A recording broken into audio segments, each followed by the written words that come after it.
नमोस्तु नमोस्तु नमोस्तु नमोस्तु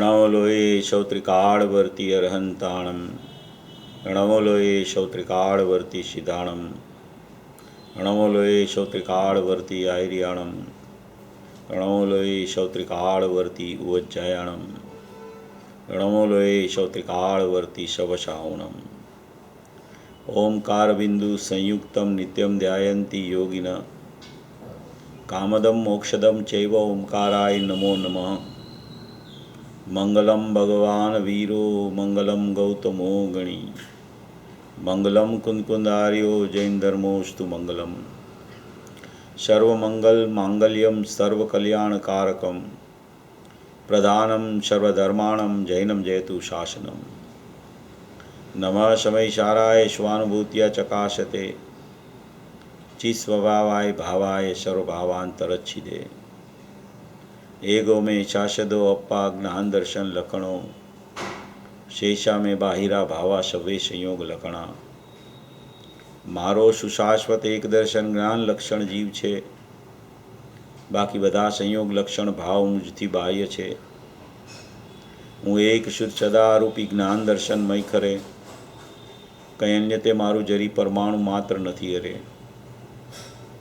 જે જાણતો અરહંતને ગુણદ્રવ્યને પર્યાયપણે તે જીવ જાણે આત્મને તસુ મોહ પામે લઈ ખરે નથી અપ્રમત કે પ્રમત નથી જે એક જ્ઞાયક ભાવ છે એ રીત શુદ્ધ કથાઈને જે જ્ઞાત તે તો તે જ છે જેમ નેત્ર તેમજ જ્ઞાન નથી કારક નથી ભેદ કરે જાણે જ કર્મોદય નિર્જરા બંધ તેમજ મોક્ષને ધ્રુવચલને અનુપમ ગતિ પામેલ સર્વે સિદ્ધને વંદી કહું શ્રુત કેવડી કથિતા સમય પ્રાવૃત હો તું સ્થાપ નિજને મોક્ષ પંથે ધ્યા અનુભવ તેહને તેમાં જ નિત્ય વિહાર કર નહીં વિહર પર દ્રવ્યો વિશે ओम श्री नमः सिद्धेभ्य नमः सिद्धेभ्य नमः सिद्धेभ्य।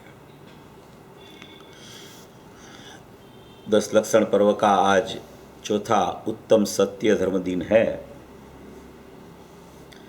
10 लक्षण के जो धर्म के पर्व कहे जाते हैं उसमें अपना जो स्वाध्याय चल रहा है वो कुंदकुंद आचार्य देव द्वारा रचा हुआ समयसार जी परमागम की 320 नंबर की गाथा पर अपनी चर्चा चल रही है।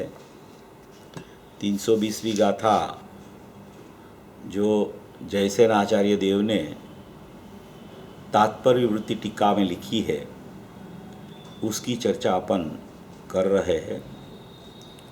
पूज्य गुरुदेव श्री का प्रवचन में भी यही प्रवचन चल रहे हैं। 320 गाथा के जो प्रवचन अभी पूज्य गुरुदेव श्री फरमाते थे कि ये सब प्रवचन छपने वाले हैं। 49 गाथा का प्रवचन, अव्यक्त का बोल का, श्रीमद जी का 10 बोल का प्रवचन, नियम सार का प्रवचन, ये 320 गाथा का प्रवचन पूज्य गुरुदेव श्री फरमा रहे थे। 79 में पूज्य गुरुदेव श्री यहाँ से जब स्वर्ग में पधारने के लिए थोड़ा ही टाइम था उसका यहाँ से जाने का, उस टाइम पे ये 79 में ये स्वाध्याय पूज्य गुरुदेव श्री ने करवाया है। तो ये आखिरी वाला स्वाध्याय में बहुत सी बातें पूज्य गुरुदेव श्री ने 320 की गाथा के संदर्भ में बहुत सी बातें पूज्य गुरुदेव श्री ने कही है। वैसे तो ये ध्येयपूर्वक नहीं में छपा है 70 साल में, उसमें भी बहुत अच्छी बातें हैं। एक अध्यात्म प्रवचन रत्नत्रयी छपा है उसमें भी है, ज्ञान चक्षु में भी है। मगर ये जो प्रवचन है प्रवचन नवनीत वाला, ये पूज्य गुरुदेव श्री का आखिरी संदेशा है 320 गाथा के लिए। इसके लिए इसमें बहुत सी ऐसी बातें आ गई है कि जो ख्याल में भी न हो जीव को, और उसने सुनी भी न हो, और शायद सुनी हो तो उसके ज्ञान में से निकल गई हो, निरंतर वो चल नहीं रही हो। इसलिए ये प्रवचन बहुत महत्वपूर्ण है। और ये पूज्य गुरुदेव श्री ने ऐसा फरमाया था कि ये खास प्रवचन है, खास और गुरुदेव का कहने का तात्पर्य भी उसमें यह था कि ये छपने वाले हैं। पहली बार पूज्य गुरुदेव श्री ने ऐसा अपने प्रवचन छपवाने के लिए ये बात बताई थी। इसलिए अपने को समझना चाहिए कि कितनी महत्वपूर्ण बातें इसमें पूज्य गुरुदेव श्री ने उसका 45 साल का निचोड़ ये प्रवचनों में पूरा निचोड़ इसमें दे दिया। ऐसी कोई ये बहुत महत्वपूर्ण 320 नंबर की गाथा है। उसमें ये पूज्य गुरुदेव श्री का तो आगे चलता जाता है। अपन तो अभी बहुत पहले पैराग्राफ में ही अभी चल रहे हैं। तो मेरे को विचार भी आता था कि रात को भी यही चलाने लगे तो गाथा ये 12 दिन में पूरी हो जाए, क्योंकि ये नहीं तो पूरी नहीं होगी गाथा पूरी करने के लिए अपन नहीं चला रहे हैं। अपने को तो उसका भाव समझना है और भाव के ऊपर सब जिनागम टिका हुआ है। भाषा का कुछ काम नहीं है, गाथा पूरी करने का भी काम नहीं है। मगर जो विषय यहाँ जैसे आचार्य देव ने दिया है वो पूरा एक बार गुरुदेव के माध्यम से अपनी समझ में आ जाए तो एक बहुत अच्छा हो जाएगा। इसलिए ये विचार भी कर रहा हूँ मैं। तो ये आज जो पूज्य गुरुदेव श्री का प्रवचन चला, एक प्रवचन में इतनी बातें आती है गुरुदेव की, इतनी बातें आती है कि अपन एक एक पैराग्राफ का एक एक दो बात का विचार करें तो भी 1 घंटा कहाँ चला जाए पता ही नहीं चले। ऐसी महत्वपूर्ण चर्चा पूज्य गुरुदेव श्री के माध्यम से ये 320 गाथा की चल रही है। देखो कल भी जो पूज्य गुरुदेव श्री ने 144 गाथा का जो रेफरेंस दिया था कि सम्यक दर्शन और सम्यक ज्ञान समस्त नई पक्षों से द्वारा रहित होके जो खंडित नहीं होता है और समस्त विकल्पों के व्यापार से जो पृथक है उसकी दृष्टि करने से सम्यक दर्शन और सम्यक ज्ञान प्रकट होता है और तब उसको सम्यक दर्शन और सम्यक ज्ञान की संज्ञा मालूम पड़ती है। आज भी फिर से वो 144 गाथा का पूज्य गुरुदेव श्री ने वो इसका रेफरेंस यहाँ दिया। तो ये बार बार पूज्य गुरुदेव श्री जो गाथा का रेफरेंस देवे तो समझ लेना कि ये गाथा बहुत महत्वपूर्ण होती है। तभी पूज्य गुरुदेव श्री बार बार उसको याद करते रहते हैं। कर्ता कर्म अधिकार की आखिरी गाथा 144 भी है। वो 144वीं गाथा में पहली लाइन में लिखा है, आचार्य भगवान ने पहली लाइन में लिख दिया है, प्रथम श्रुत ज्ञान के अवलंबन के द्वारा शुद्ध आत्मा का निश्चय करके, ऐसा पहली लाइन में लिख दिया है। प्रथम श्रुत ज्ञान के अवलंबन से, श्रुत ज्ञान माने द्रव्य श्रुत के अवलंबन से शुद्ध आत्म स्वभाव का निश्चय करके, निर्णय करके, पहले में पहली लाइन में ये बात लिख दी है आचार्य भगवान ने 144वीं गाथा में। 144वीं गाथा कर्ता कर्म अधिकार की आखिरी गाथा है। जो आखिरी गाथा होती है अधिकार की, उसमें आचार्य भगवान पूरा रहस्य खोल देते हैं। वहाँ पूरी चर्चा, बहुत चर्चा आई है मति श्रुत ज्ञान की। तो ये पूज्य गुरुदेव श्री ने रेफरेंस दिया है, सब लोग उसका स्वाध्याय करें तो बहुत रहस्य उसमें से निकलेगा। बहुत बढ़िया गाथा, बहुत अच्छी गाथा 144 नंबर की है। उसमें पूरी विधि बताई है कि परलक्ष्य से चलने वाला मति ज्ञान और विकल्पात्मक श्रुत ज्ञान, उसको मर्यादा में कैसे लाना और मर्यादा में लाके फिर अपना ज्ञान स्वभावी आत्मा के ऊपर दृष्टि कैसे करना और दृष्टि करके सम्यक ज्ञान की प्राप्ति कैसे करना, वो पूरी विधि 144 नंबर की गाथा में आचार्य भगवान ने बतलाई है कि दृष्टि तो द्रव्य पे करना और उसी समय पर का लक्ष्य छोड़ना। मति ज्ञान जो बाहर इंद्रियों की सन्मुख जाके घूम रहा है, एक एक इंद्रिय की सन्मुखता करके मति ज्ञान का उपयोग चल रहा है, एक एक इंद्रिय की सन्मुखता करके।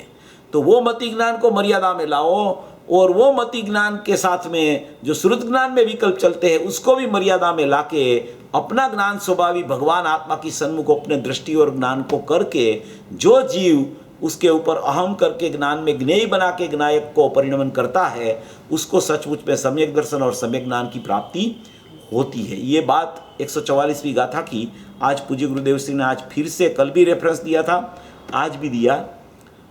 38 गाथा का रेफरेंस तो गुरुदेव बार बार नियम सार का देते रहते हैं, क्योंकि वहाँ सातों तत्वों का समूह को परद्रव्य कहा है और अकेला चिदघन त्रिकाली ध्रुव परमात्मा उसको ही उपादेय रूप से जानना ऐसा कहा है। तो वो सभी पर्याय व्यवहार में जाती है, वहाँ सभी पर्याय प्रथम में प्रथम व्यवहार में ही जाती है। मोक्ष की पर्याय को भी व्यवहार कहते हैं, केवल ज्ञान की पर्याय, मोक्ष की पर्याय। व्यवहार कहने का अर्थ क्या है, व्यवहार क्यों कहा है उसको, संवर निर्जरा मोक्ष की पर्याय को क्यों व्यवहार कहने में आया है, तो वहाँ उसने रेफरेंस दिया है पूज्य गुरुदेव श्री ने कि वो संवर निर्जरा मोक्ष की पर्याय शुद्ध पर्याय, पुनपाप आश्रव बंध की पर्याय अशुद्ध पर्याय।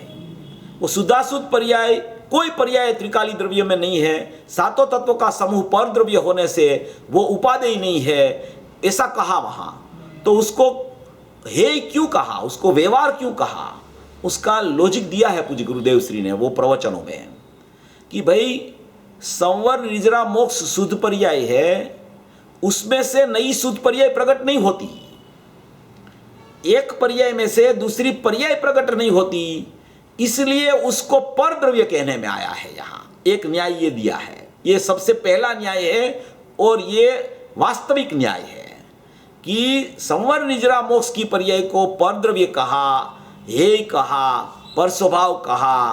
क्यों कहा उसको व्यवहार भी क्यों कहा, क्योंकि वो पर्याय में से नई पर्याय प्रकट नहीं होती, संवर में से संवर नहीं होता, निर्जरा में से निर्जरा नहीं होती, मोक्ष में से मोक्ष नहीं होता। ये सब पर्याय त्रिकाली द्रव्य में से होती है, इसलिए त्रिकाली द्रव्य को स्वद्रव्य कहा और जो संवर निर्जरा मोक्ष की पर्याय को पर द्रव्य कह दिया। ये बात वहां पे आई।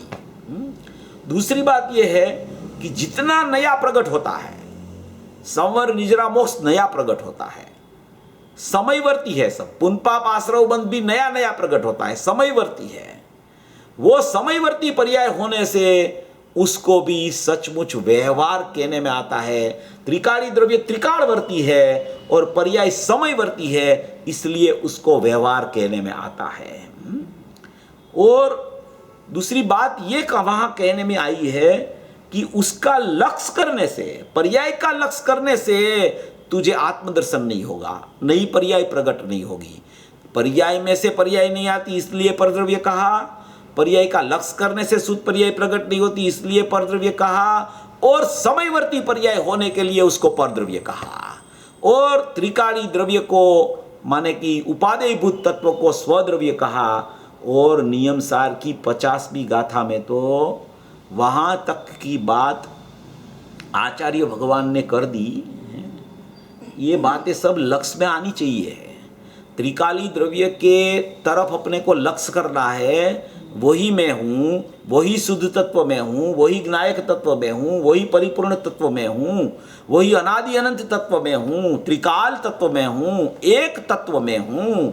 ऐसी जब उसको अंदर से अपने स्वभाव की मस्ती चढ़ती है ना, वो क्यों चढ़ती है, वो मस्ती कैसे चढ़ती है कि पहले में पहले वो पर्याय का लक्ष्य छूटता है, पक्ष छूटता है, प्रीति छूटती है। वो कैसे प्रीति छूटती है, कैसे लक्ष्य छूटता है, कैसे पक्ष छूटता है कि पर्याय की भी यथार्थ समझ उसके ज्ञान में चलने लगती है। जब पर्याय की भी यथार्थ समझ ज्ञान में चलने लगती है, तब पर्याय का लक्ष्य, पक्ष और प्रीति छूट जाती है। जब तक पर्याय की भी यथार्थ समझ नहीं होती है, तब तक वो द्रव्य की महिमा भी कोई कोई बार आ जाती है, मगर फिर से विचार आता है कि पर्याय में तो ये चल रहा है, पर्याय में तो ये चल रहा है, पर्याय में तो ये चल रहा है। इसलिए पर्याय का लक्ष्य, पर्याय का पक्ष और पर्याय की प्रीति छूटती नहीं वहां से। इसलिए पर्याय की यथार्थता समझ में भी आ जाती है तो पर्याय दृष्टि नहीं होती।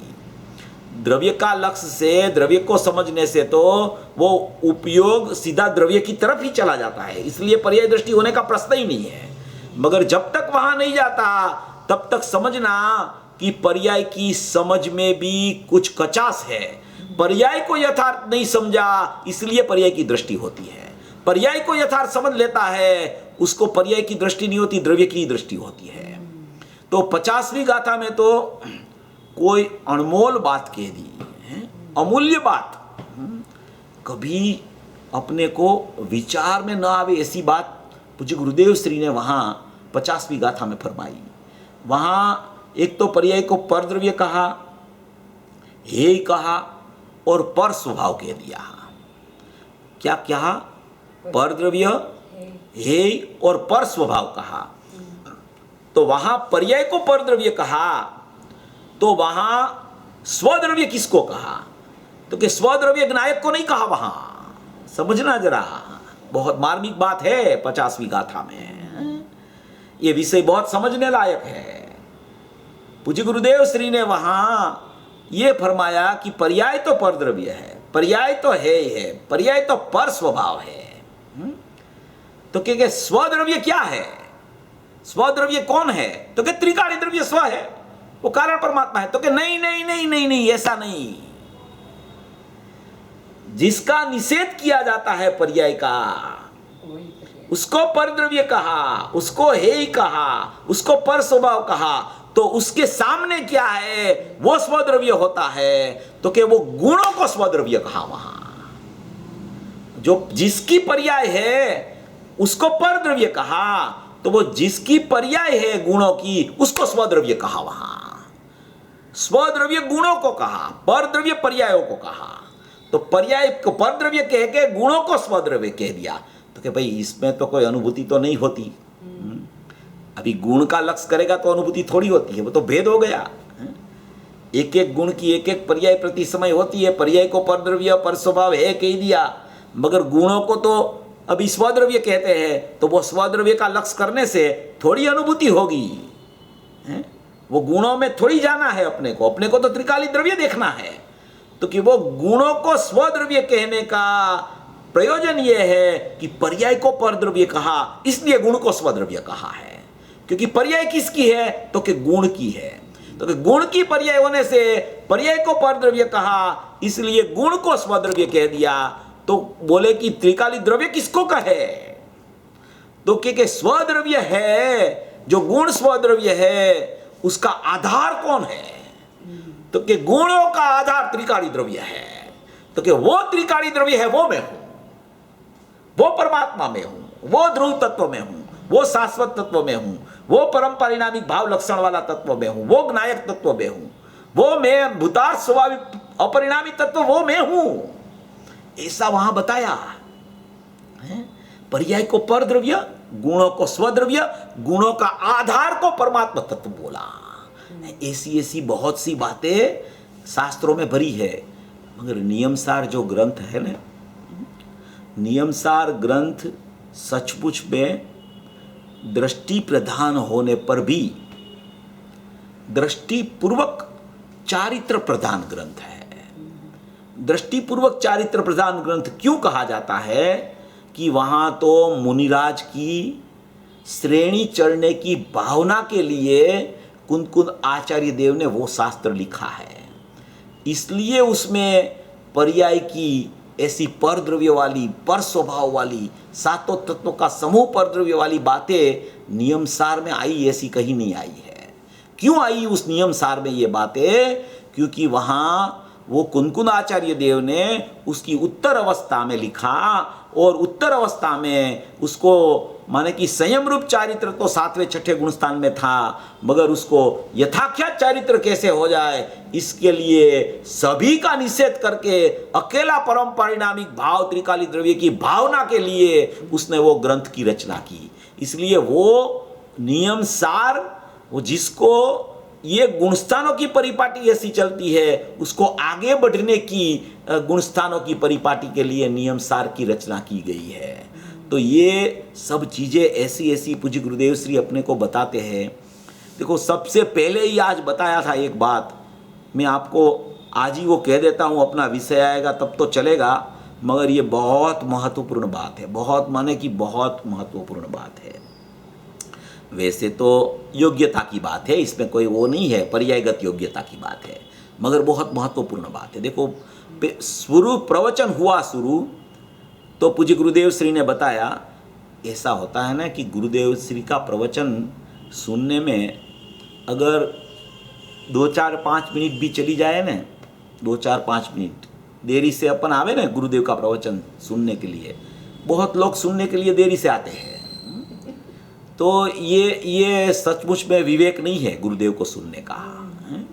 एकदम प्रथम से गुरुदेव को आखिरी तक सुनना चाहिए, तभी भाव पकड़ में आता है पूज्य गुरुदेव श्री का कहने का। तो शुरू में 1 मिनट में ही ये बात पूज्य गुरुदेव श्री ने कही। वो जो सब बातें पहले शुरू में गुरुदेव की आती है ना, वो गुरुदेव का रात में सुबह दिन में जो उसका अंदर चिंतन मंथन चला होता है ना, वो बाहर आ जाता है। वो पाठ पे बैठ के सीधे यही बात बोलने लगते हैं। गाथा कोई भी चलती हो, उसका अंदर में चिंतन मनन चलता है ना, वो कह देते हैं। ये ज्ञानी पुरुष की इतनी निखालसता होती है, इतनी निर्माणता होती है कि वो अपने अंदर में कुछ रखते ही नहीं। जो भी बात आती है ना, वो सब कह देते हैं जाहिर में। जब तक वो कहते नहीं ना, तब तक उसको चैन नहीं पड़ता है। वो सब कह देते हैं, वो छुपा के नहीं रखते कुछ बात कि ये मैं बात कहूंगा तो मेरे से कोई आगे बढ़ जाएगा, ऐसे नहीं रखते हैं ज्ञानी पुरुष। ज्ञानी पुरुष इतने निखालस होते हैं, इतने निर्देश होते हैं, इतने गुणवान होते हैं, उसको ज्ञानी बोला जाता है। तो ये पूज्य गुरुदेव श्री ने जो बात फरमाई, ये भव्यत्व की बात चल रही थी।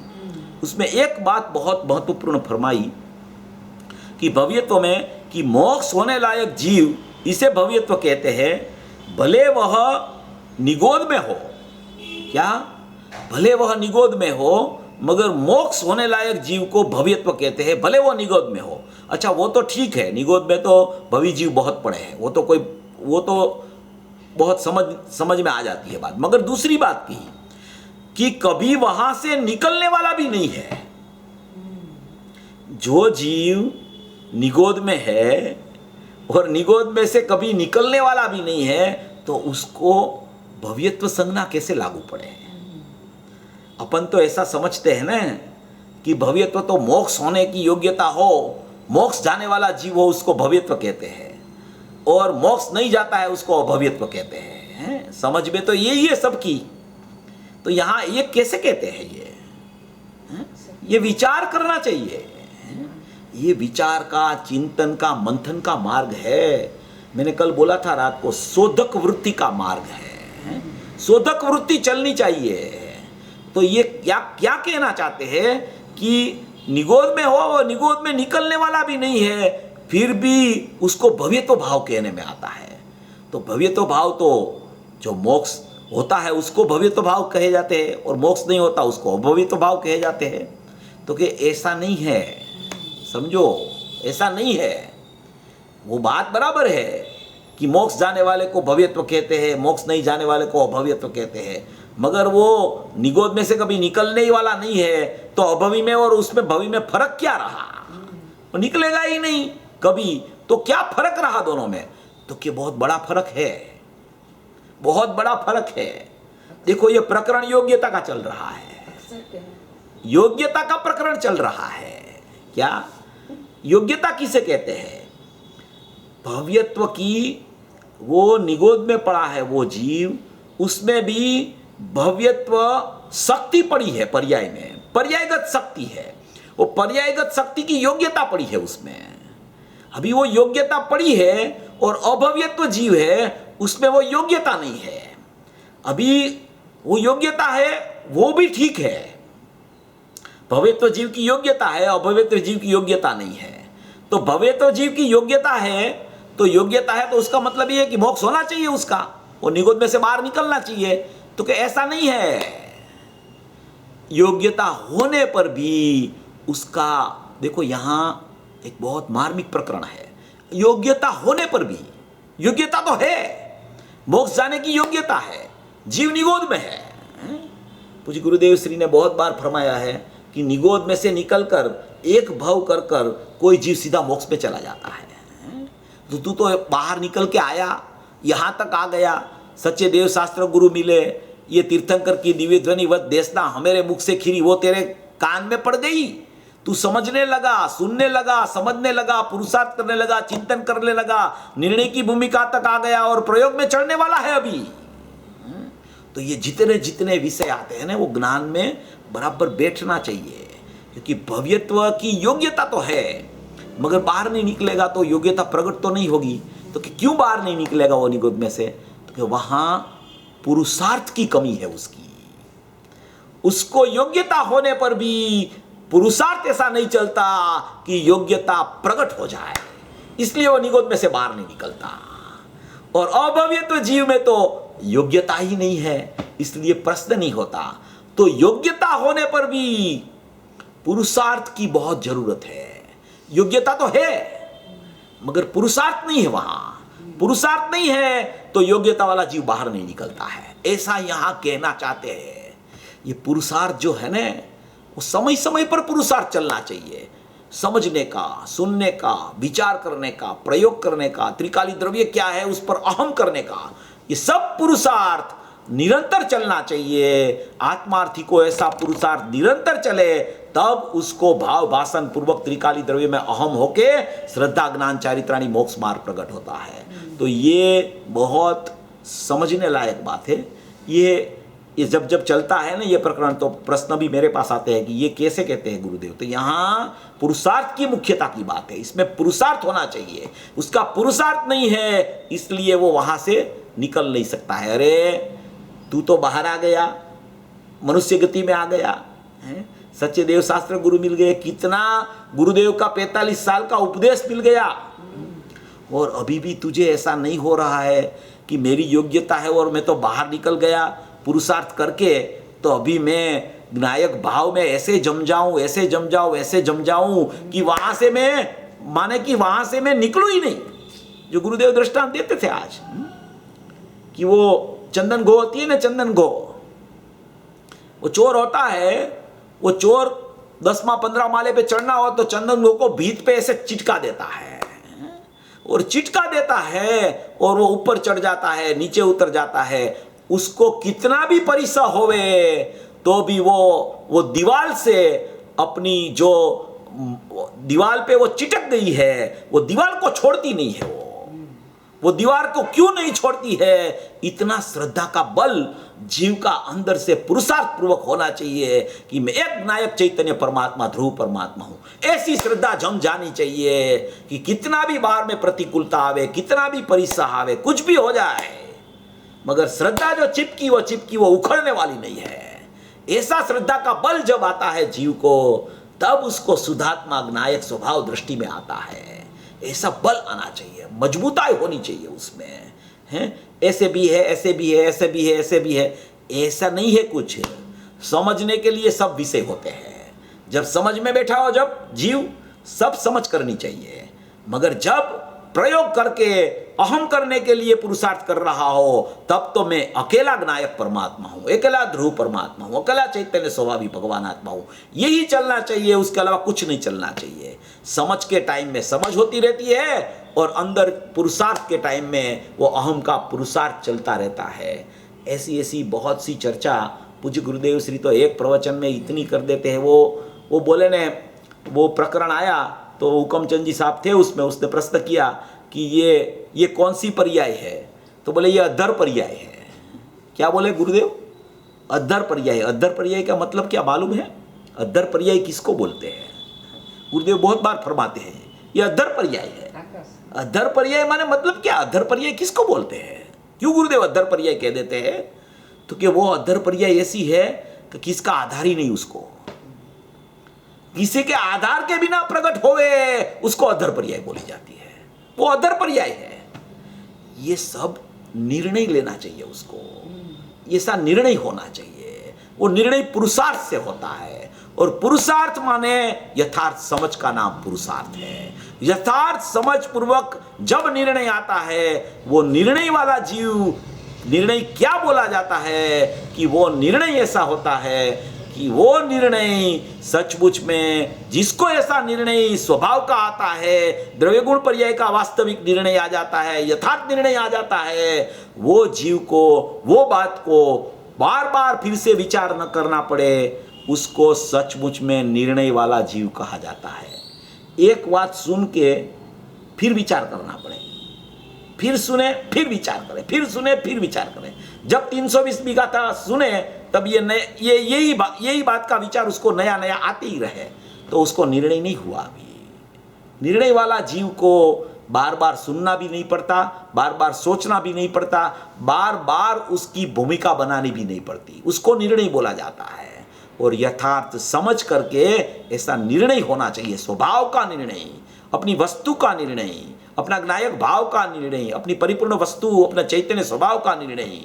गुरुदेव ने एक बार ऐसा बोला, गुरुदेव का तो अपन क्या बात करें हैं, कोई अपने पास शब्द ही नहीं है उसकी बात करने के लिए। ऐसे महापुरुष हुए हैं, इतना माने कि रेलम छेल कर दी अध्यात्म की है। जैसे हीरे लेके आए थे सब वहां से, विदेश क्षेत्र में से हीरे लेके, हीरे क्या पटारा भर के आए थे, पूरा चैतन्य हीरा में पटारा भर के आए थे। वो यहाँ आके पटारा खोला और वो पटारा खोले ऐसे दे दिया सबको कि जिसकी शक्ति है वो ले लो, ग्रहण कर लो। ऐसा गुरुदेव ने माने कि 42 साल तक अध्यात्म की वाणी बरसा दी है। उसमें ऐसे ऐसे गहन विषय, ऐसे ऐसे सूक्ष्म विषय पूज्य गुरुदेव श्री ने खोल दिए कि अपन सोच भी नहीं सकते। ऐसे विषय पूज्य गुरुदेव श्री की वाणी में सहज में आ जाते हैं, सहज में आ जाते हैं, सहज में आ जाते हैं। वो अद्धर पर्याय की चली बात, बाद में उसने बोला कि हमने तो एक क्रमबद्ध पर्याय और कारण पर्याय सुनी थी, ये अद्धर पर्याय तीसरी आपने कहाँ से निकाली। तो गुरुदेव को बहुत लोग ऐसा भी बोलते थे कि हमने तो आपके पास निश्चय, व्यवहार, उपादान, निमित्त और क्रमबद्ध ये 5 बात तो सुनी थी। अभी ये हम आपको प्रश्न पूछते हैं तो आप उसका जवाब ऐसे कह देते हैं कि ये तो योग्यता है उसकी, तो ये आपने नया निकाल दिया योग्यता। और कई लोग तो ऐसे भी कहते थे कि आपके पास उत्तर नहीं है इसलिए आप बोल देते हो योग्यता। गुरुदेव ने बोला भैया योग्यता ही शरणम, जिसको योग्यता बैठती है उसकी कर्ता बुद्धि, ज्ञाता बुद्धि, पर्याय बुद्धि सब छूट जाती है, होने योग होता है, सब परिणाम होने योग होता है, सब परिणाम थवा योग्य थाय छे। मेरे को तो जाननहार जानने में आ रहा है, ऐसा वेद भी मेरे में नहीं है, मैं तो मात्र जाननहार हूं, ऐसा उसको लगनी लगती है अंदर से। ऐसा बहुत प्रकरण पूज्य गुरुदेव श्री का प्रवचन में आता है।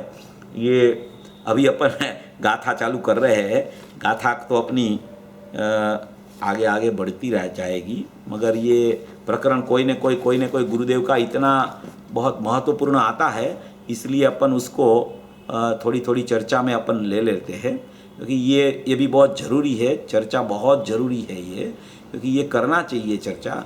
इसलिए ये अपन देखो, ये इसमें आया है कि पहले अपन गाथा का पाठ कर लेते हैं, बाद में अपन चालू करते हैं।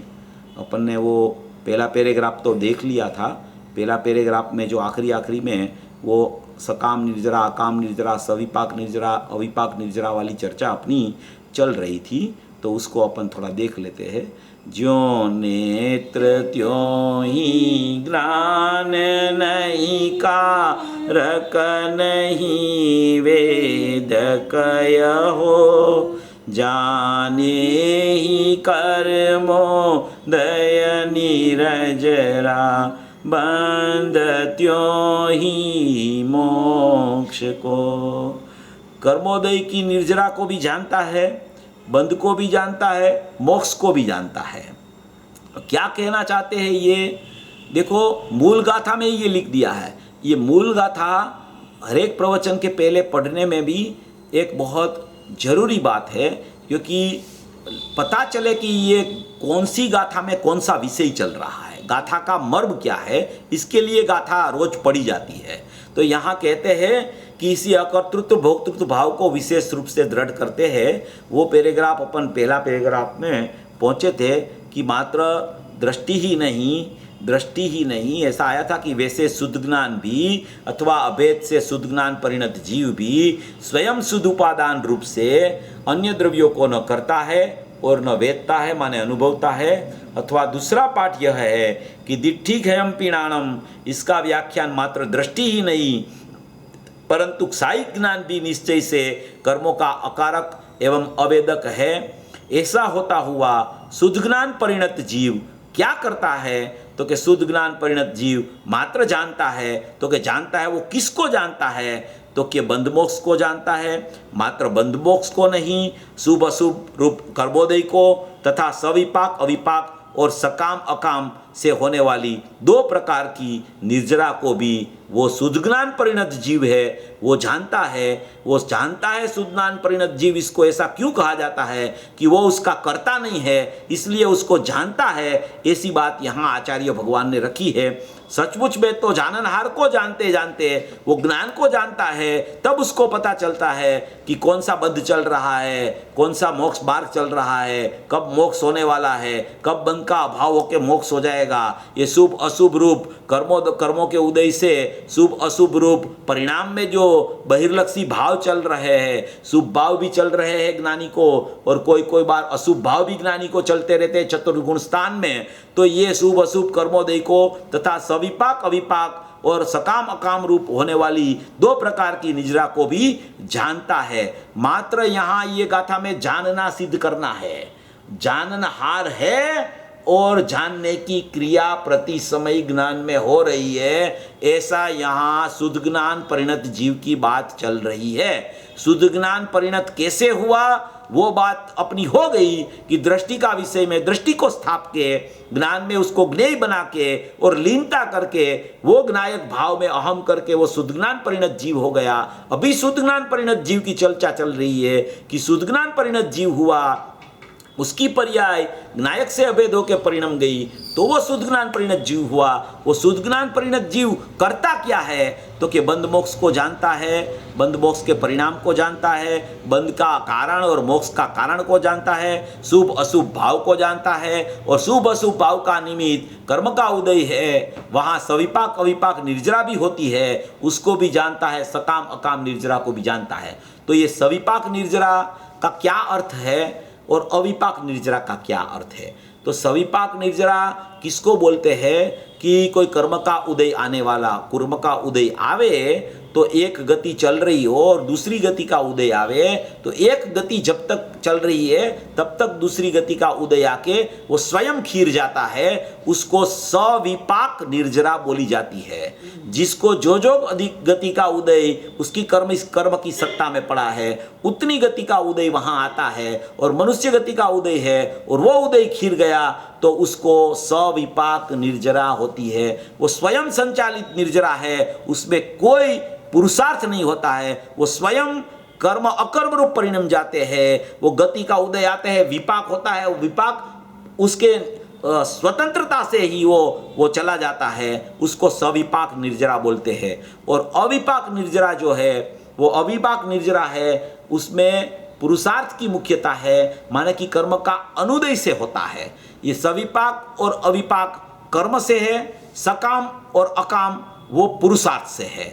तो सविपाक को कर्म का उदय आके खीर गया, उसको सविपाक बोला जाता है, और अविपाक निर्जरा को कर्म का अनुदय है वहां पे, उसको अविपाक निर्जरा बोली जाती है। वहां कर्म का अनुदय है और यहाँ उसका स्वभाव की सन्मुख पुरुषार्थ चल रहा है। तो वहां कर्म का उदय है इसलिए स्वभाव की सन्मुख पुरुषार्थ हुआ है, कि स्वभाव की सन्मुख पुरुषार्थ हुआ है इसलिए वहां कर्म का अनुदय है, तो कि कोई अपेक्षा लागू नहीं पड़ती। यहाँ स्वतंत्र पुरुषार्थ से अपना ज्ञायक भाव में पुरुषार्थ करके चला गया है, और वहाँ स्वयं स्वतंत्रता से वो कर्म का अनुदय है, राग आदि भाव का माने कि उत्पाद नहीं होता, वो स्वयं संचालित व्यवस्था है। कोई उसका कर्ता भोक्ता कि ये यहाँ हुआ इसलिए वहाँ ये हुआ, ऐसी कोई व्यवस्था नहीं है। दो द्रव्य भिन्न है, दो द्रव्य का परिणाम भिन्न है, एक द्रव्य का परिणाम दूसरे द्रव्य का परिणाम में कुछ नहीं कर सकता है। निमित्त नैमित्तिक संबंध से सब बात आती है शास्त्रों में, वो व्यवहार में चली जाती है। निमित्त नैमित्तिक संबंध पूरा व्यवहार में जाता है। उपादान संबंध है वो निश्चय संबंध है, क्षणिक उपादान, क्षणिक शुद्ध उपादान, क्षणिक अशुद्ध उपादान, ये सब माने कि जीव का परिणाम में भी क्षणिक शुद्ध उपादान और अशुद्ध उपादान लागू पड़ता है, कर्म की सत्ता में भी कर्म में भी क्षणिक उपादान लागू पड़ता है। तो ऐसी कोई व्यवस्था यहाँ सविपाक और अविपाक निर्जरा की बताने में आई है। और सकाम और अकाम निर्जरा, सकाम माने सकाम माने कि उसने कुछ कार्य किया है, सम्यक प्रकार से कुछ कार्य हुआ है, उसको सकाम निर्जरा बोली जाती है। वो क्या कार्य हुआ है सकाम निर्जरा में?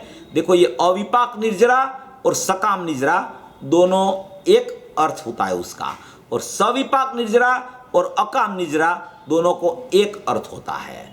मगर सविपाक और अविपाक कर्म की ओर से बताई जाती है, सकाम और अकाम पुरुषार्थ की ओर से बताई जाती है। तो सकाम निर्जरा में क्या होता है कि एकदम उसका चैतन्य के सन्मुख सम्यक प्रकार से कार्य होने में जो पुरुषार्थ चला, तो उसमें उसने वो कार्य किया, तो वो कार्य की अपेक्षा से उसको सकाम निर्जरा कहने में आती है।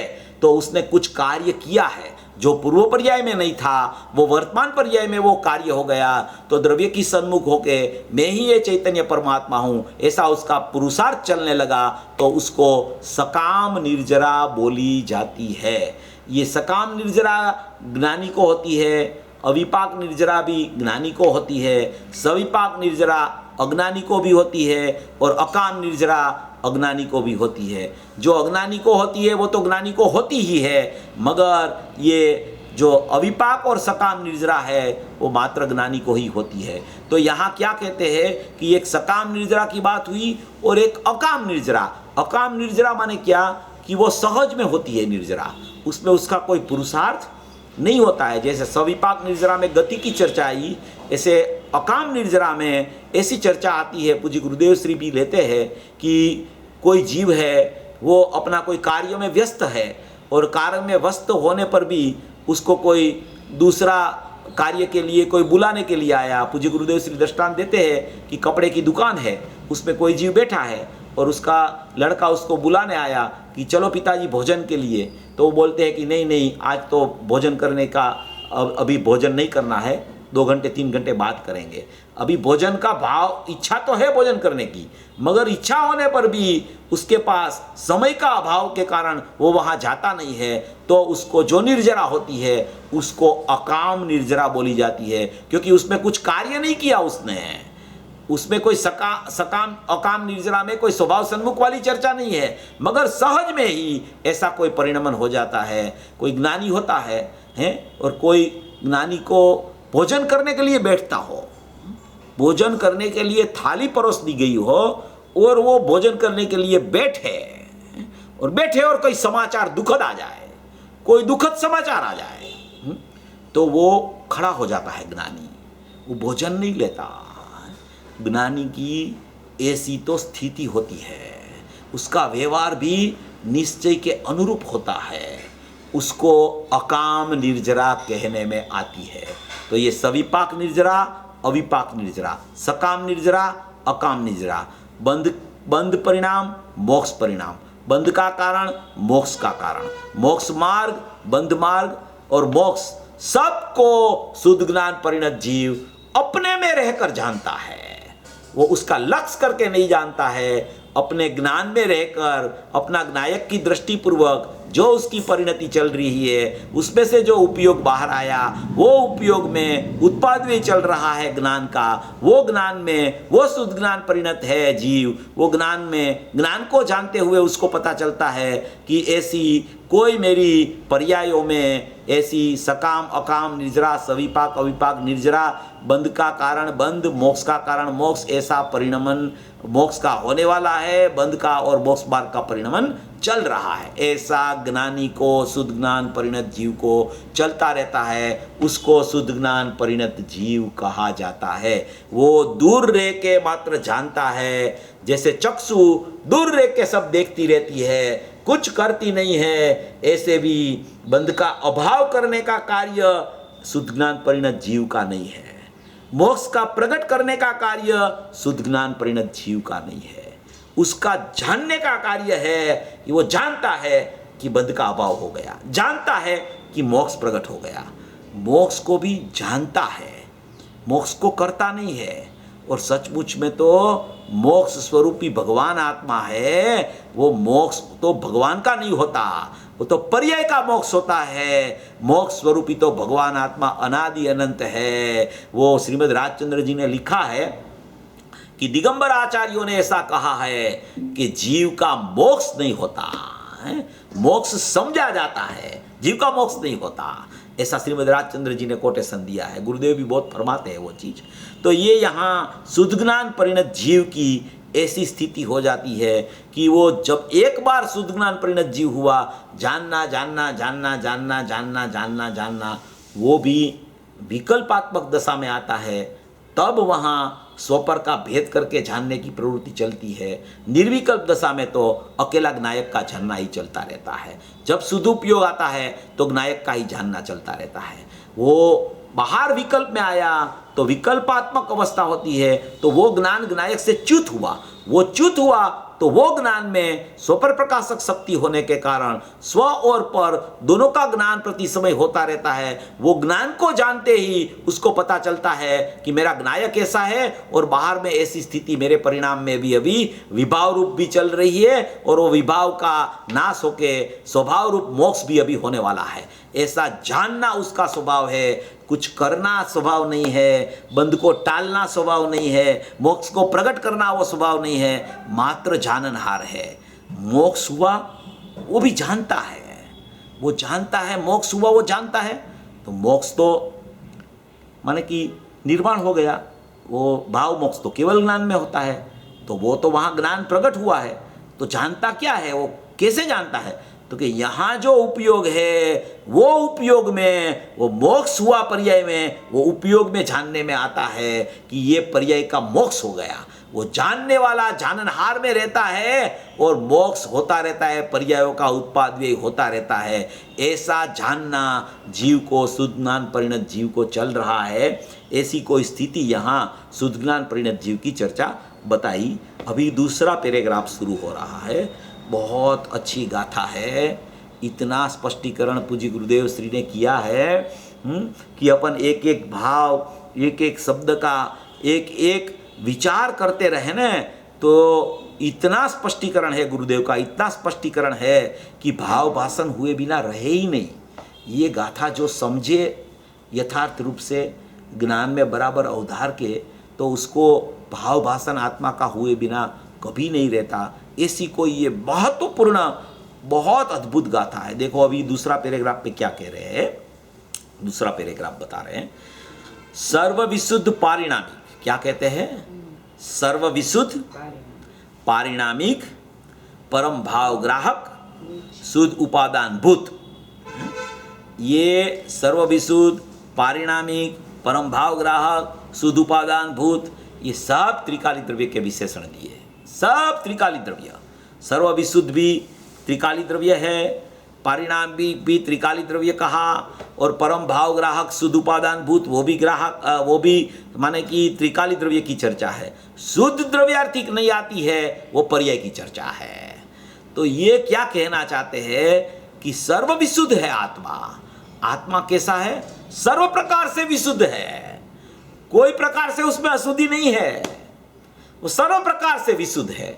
तो क्या विशुद्ध तो अभी होगा ना, पर्याय में अभी मोक्ष मार्ग है तो मोक्ष होगा तब पूरी विशुद्धि होगी ना। तो कि पूरी विशुद्धि जब कब होगी कि सर्व विशुद्ध स्वभाव होगा, तब पूरी विशुद्धि होगी।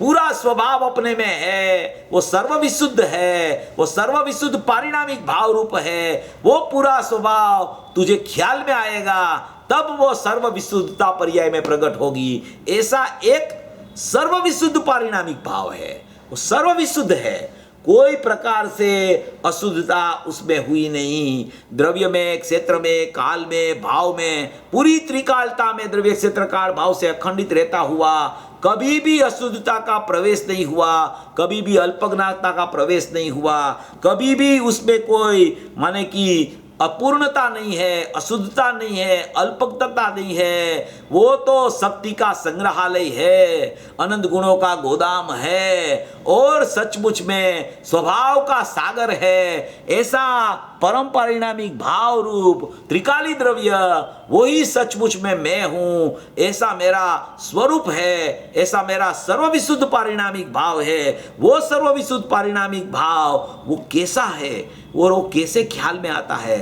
तो यहाँ कहते हैं कि सर्वविशुद्ध पारिणामिक, परम भाव ग्राहक, शुद्ध उपादान भूत। शुद्ध उपादान भूत ऊपर भी आया था कि स्वयं शुद्ध उपादान रूप। ऊपर का पैराग्राफ में क्या आया था? शुद्ध ज्ञान परिणत जीव भी स्वयं शुद्ध उपादान रूप आया था। अभी नीचे का पैराग्राफ में क्या आ रहा है कि शुद्ध उपादान भूत। शुद्ध उपादान रूप जो आया है वो पर्याय की अपेक्षा है। शुद्ध उपादान भूत जो लिखा है वो द्रव्य की बात है। रूप में माने कि कुछ कुछ हुआ है, और भूत में शाश्वतता बताते हैं।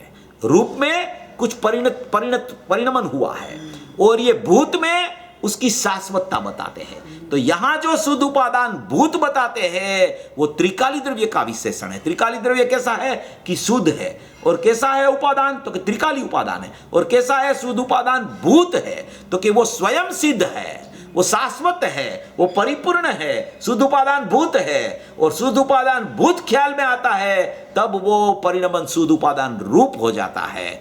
इसलिए एक शुद्ध उपादान भूत त्रिकाली द्रव्य है, और जो ऊपर आया पहले पैराग्राफ में स्वयं शुद्ध उपादान से अन्य द्रव्यों को शुद्ध ज्ञान परिणत जीव न करता और न वेदता है, वो स्वयं शुद्ध उपादान रूप जो है वो सचमुच में पर्याय की अपेक्षा की चर्चा है। वो पर्याय द्रव्य से अभेद हुई है उसकी चर्चा है। इसलिए रूप में और भूत में इतना बहुत बड़ा अंतर है। एक में द्रव्य की चर्चा और एक में पर्याय की चर्चा है।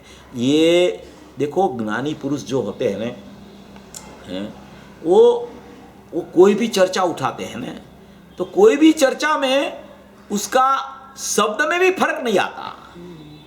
वो जब शुद्ध उपादान रूप आवे ना चर्चा, तो पर्याय की ही चर्चा उसकी शुरू हो जाती है। शुद्ध उपादान भूत आवे तो उसकी द्रव्य की ही चर्चा शुरू हो जाती है।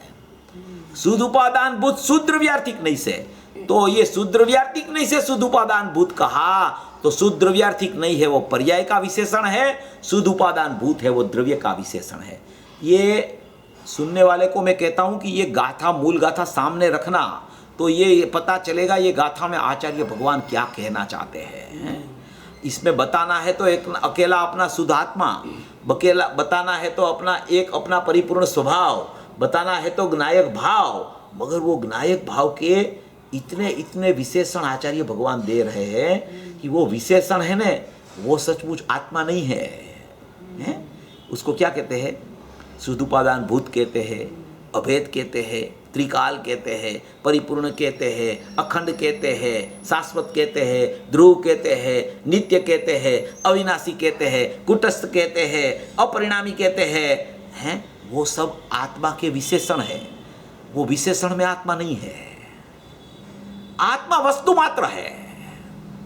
वो विशेषण आत्मा के है, मगर आत्मा में वो विशेषण नहीं है। आत्मा वस्तु मात्र है, वस्तु मात्र है, वस्तु मात्र है। वो दृष्टि का विषय है। वो विशेषण वाला आत्मा दृष्टि का विषय नहीं है। हालांकि बात आती है सब शास्त्रों में भी, अभेद है, अखंड है, परिपूर्ण है, शाश्वत है, ध्रुव है, कुटस्थ है।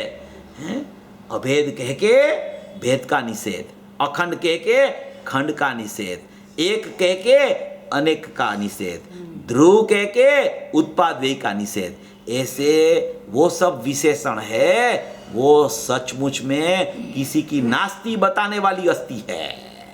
और ऐसे भी देखा जा सकता है कि वो स्वभाव से ही ध्रुव है, स्वभाव से ही अखंड है, स्वभाव से ही अभेद है, मगर उसमें भी वो नास्ति परक अस्थि की भी गंध जीव को रह जाती है। वस्तु मात्र जब देखता है दृष्टि का विषय को, वस्तु मात्र, वस्तु मात्र, वस्तु मात्र, वस्तु मात्र। गुरुदेव ने एक जगह ये बात फरमाई। गुरुदेव तो इतना फरमाते रहते हैं। एक बार गुरुदेव ने ऐसी बात फरमाई कि गुणी गुणी का भेद नहीं करना। क्या कहा? गुणी गुणी का भेद। अभी गुण गुणी का भेद तो सुना है, अभी गुणी गुणी का भेद क्या होता है? 320 गाथा में आता है ये प्रकरण, गुणी गुणी का भेद। अभी तो वहां वो संकलन में भी कोई लिखता है ना, तो लिख देता है गुण गुणी का भेद। तो कि नहीं, गुरुदेव ने गुणी गुणी बोला है। गुणी गुणी का भेद और गुण गुणी का भेद में बहुत अंतर है। ये दृष्टि का विषय की बात चल रही है। दृष्टि का विषय, मैं दृष्टि का विषय हूं, मैं अभेद हूं, मैं अखंड हूं, ये तो है ही, मगर वो अंदर में कैसा है ये समझ होनी चाहिए। तब उसकी महिमा आती है, तब उसका उठाव आता है, तब उसमें से अपना भाव खिल निकलता है बाहर। तो गुणी गुणी का भेद क्या होता है? तो कि गुणी बोला अनंत गुणात्मक भगवान आत्मा को, और दूसरा गुणी बोला ज्ञानमय ज्ञायक भाव को। क्या बोला? एक गुणी गुणी का भेद नहीं करना, ऐसा बोला। गुणी गुणी का भेद से पार है अपनी वस्तु। तो गुणी, एक गुणी भगवान आत्मा को गुणी बोला, और एक गुणी वो ज्ञानमय ज्ञायक को बोला। तो ज्ञायक शब्द जो आया है छठवीं गाथा में, वो ज्ञानमय ज्ञायक की बात है, और भगवान आत्मा जो शब्द आया है वो अनंत गुण वाली बात है। बहुत अंतर है। ज्ञायक हूं, ज्ञायक हूं, ज्ञायक हूं, ज्ञायक हूं, चैतन्य हूं, ज्ञायक हूं, तो वो ज्ञानमय पना है ज्ञायक में। मैं भगवान आत्मा हूं तो अनंत गुणों वाला भगवान आत्मा, अनंत गुण का भेद नहीं है ऐसा भगवान आत्मा हूं। ज्ञायक में ज्ञान का भेद नहीं है ऐसा ज्ञायक हूं। तो गुणी गुणी का भेद से भी पार वस्तु मात्र है आत्मा। उसको बोला जाता है दृष्टि का विषय, उसको बोला जाता है सर्वविशुद्ध पारिणामिक, सर्वविशुद्ध पारिणामिक, सर्व प्रकार से विशुद्ध होता है। कोई गुणों की अपेक्षा भी नहीं और कोई ज्ञान की भी अपेक्षा नहीं। भगवान आत्मा और ज्ञायक भाव ऐसे दो भेद भी नहीं, अकेला वस्तु मात्र। वस्तु मात्र में कोई सापेक्षता नहीं लगती, कोई निषेध की चर्चा नहीं आती। वस्तु मात्र, मात्र वस्तु, मात्र वस्तु, मात्र वस्तु, मात्र वस्तु, उसी को सचमुच में दृष्टि का विषय बोला जाता है। वो ज्ञायक भाव बोले तो वो ज्ञान की बात है, उसमें ज्ञान अंदर भरा हुआ है, उसके लिए उसको ज्ञायक बोला। भगवान आत्मा बोला, अनंत गुण भरे हुए, इसलिए भगवान आत्मा बोला। ऐसी ऐसी चर्चा यानी कि गुरुदेव के प्रवचनों में आती है। देखो जितना अपने पास समय है ना, ये मनुष्य पर्याय में है, तो गुरुदेव का ही प्रवचन सुना करो। 9-10 हजार प्रवचन है ना, उसके ही सुनते रहोगे ना, तो उतना तो आयुष्य भी नहीं होगा अपने पास कि वो पूरा हो जाए। इसलिए दूसरे का क्यों सुने, हम दूसरे का क्यों सुने गुरुदेव के अलावा। गुरुदेव इतना माने कि आगम का सारभूत अध्यात्म परोस के गए हैं, तो उसको ही सुनते रहे, उसको ही सुनते रहे, उसको ही सुनते रहे। एक प्रमाण पुरुष है अपने पास, है जो स्वानुभव से विभूषित हैं और चौथे भाव में तीर्थंकर होने वाले हैं।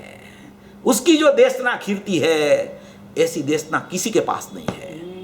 कोई भी वक्ता ले लो, गुरुदेव के पास कोई वक्ता नहीं आ सकता।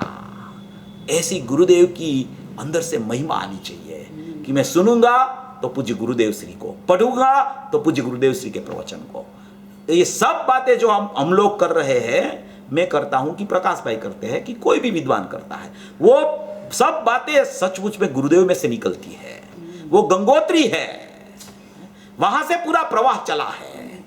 ये प्रवाह तो बहता बहता सब जगह पहुंचा है, मगर वो प्रवाह में से ही अपन प्रवाह निकालने का पुरुषार्थ करे तो अपनी नजर बाहर में देखेंगे तो गुरुदेव, अंदर में देखे तो अपना गुरुदेव त्रिकाल भगवान आत्मा, उसके अलावा कुछ दिखेगा नहीं।